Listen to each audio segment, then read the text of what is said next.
Our languages were different, that was one. And number two, this is a strange thing. We had three languages at home. My sister and I talked Marathi to each other. We spoke Marathi to my mother. We spoke in Kannada to my father and my brother. And between ourselves, we spoke in English. So, in this medley of languages, with my father, since I spoke in Kannada, I could not express myself. It was only much later in life that I learned to speak to him in English. I could not speak to him in English because that was not how it had been in childhood. I could not speak to my mother in English.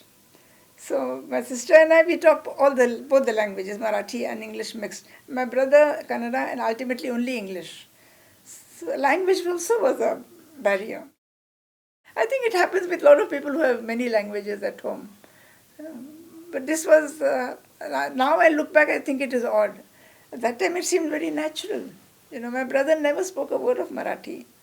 Never. My father did not want him to because he said, I've already got two daughters who are only Marathi, let me have a son who is Kannada.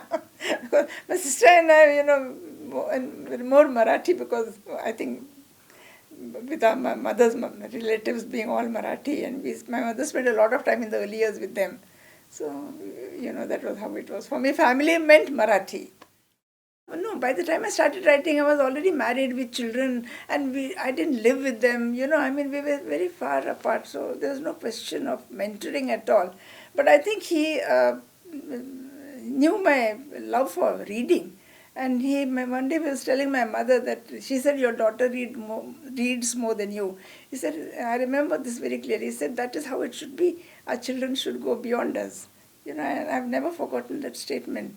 And that is how I always remember, his kind of thinking. That is how I'm also imbued with the thinking that it's not only me, but my children have to do better, otherwise what is the point in this world?